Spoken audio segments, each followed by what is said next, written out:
The Pennsylvania Game is made possible in part by the Pennsylvania Public Television Network.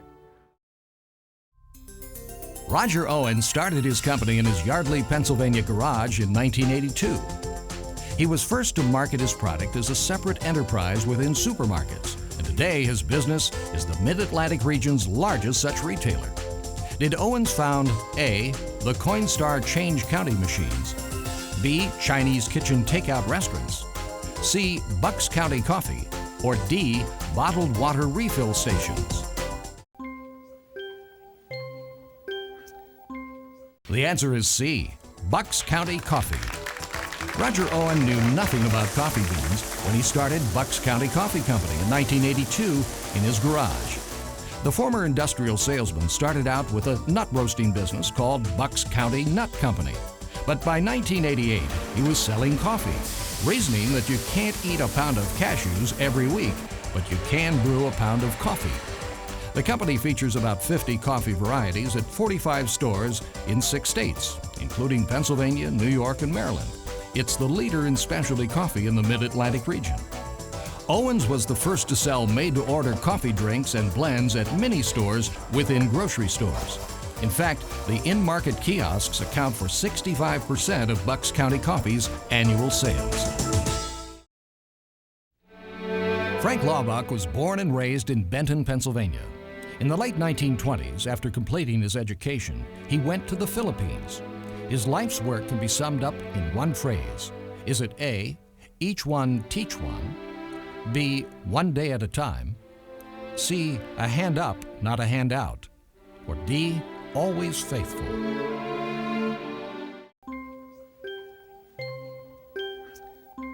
The answer is A, each one teach one. Born and raised in Benton, Columbia County, Frank Laubach was a moving force for world literacy.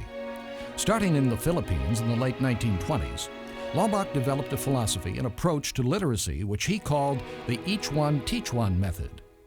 Because there were limited funds to pay teachers, Laubach encouraged everyone who learned how to read to teach someone else. Known to many as the Apostle of Literacy, he traveled to more than 100 countries, leading campaigns against public enemy number one, illiteracy. An author, diplomat, statesman, philosopher, and Christian mystic, he founded what is now known as Laubach Literacy. Dr. Laubach died June 11, 1970, and was honored by the U.S. Postal Service with a commemorative stamp on what would have been his 100th birthday. Gene King formed a nonprofit organization in Chadds Ford, Pennsylvania that trains dogs to perform duties that serve humans. What are these dogs trained for? A, to assist the blind. B, as service dogs for individuals with mobility impairments. C, as search and rescue dogs used to find victims of natural disasters. Or D, to locate and sniff out explosive devices for law enforcement.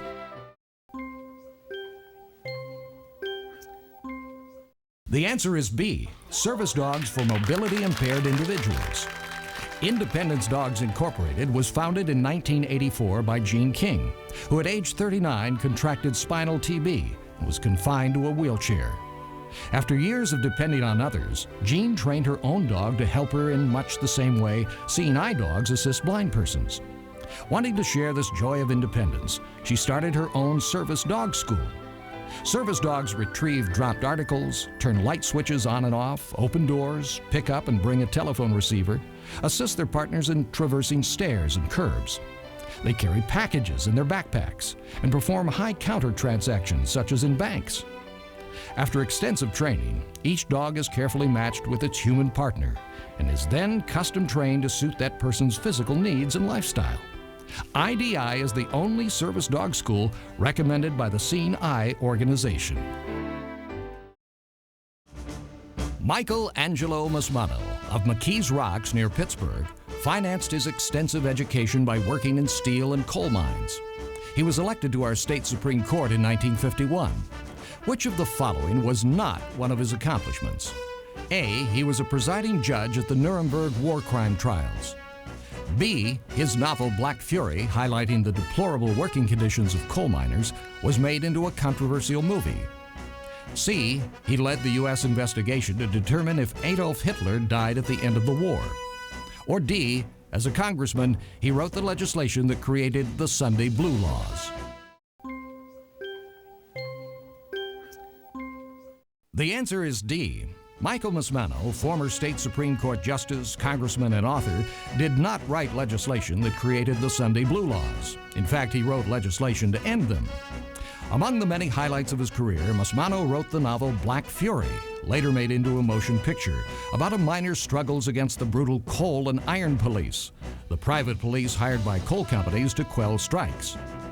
As a presiding judge at the second set of Nuremberg war crime trials, he later interviewed many of Hitler's intimates as the lead U.S. investigator to determine if Adolf Hitler actually died at the end of the war.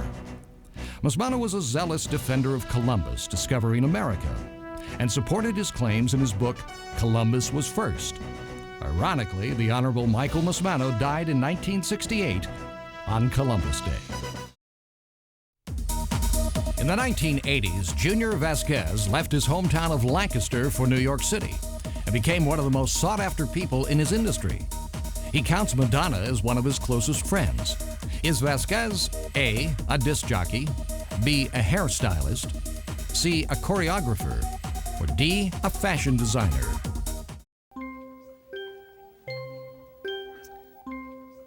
The answer is A, a disc jockey.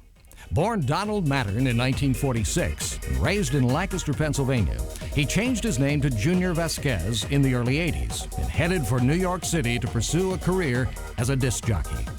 Considered the most famous DJ in the world, his reputation for transforming songs into hit club tunes has made him in demand to produce, remix, and write for the likes of Madonna, John Mellencamp, Cyndi Lauper, and Whitney Houston. A one-time record store employee, Junior co-founded the legendary Sound Factory Dance Club in New York City. When Sound Factory closed in 1995, he went on to DJ in New York's hottest dance clubs. In 1996, Junior launched his own label, Pagoda, to foster new artists in the dance and alternative music arenas. In 1999, Pittsburgh Magazine named Joe Hardy a Pittsburgher of the Century. Considered one of the 400 richest people in America, he established the nation's first super retail building materials store. Is it A, Lowe's, B, Heckinger, C, 84 Lumber, or D, Home Depot?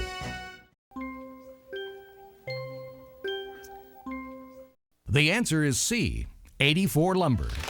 With his two brothers, Pittsburgh native Joe Hardy bought some land in the small town of 84, Washington County, operating at first as a lumberyard for builders and soon getting into the cash and carry lumber business. Eventually, through consolidations, acquisitions, and aggressive marketing in small towns of rural America, Joe Hardy built 84 Lumber into America's largest privately owned building materials chain, with 400 stores in both rural and urban locations nationwide. The concept of a super hardware store has since been imitated by competitors such as Home Depot. Hardy now also owns and operates Nemacolin Woodlands Resort and Spa, an exclusive public resort in western Pennsylvania's Laurel Highlands. In 1737, Benjamin Franklin published a list of 228 synonyms for a human activity.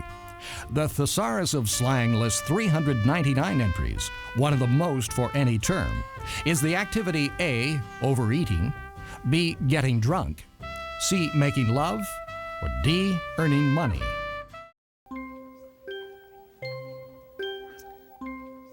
The answer is B, getting drunk.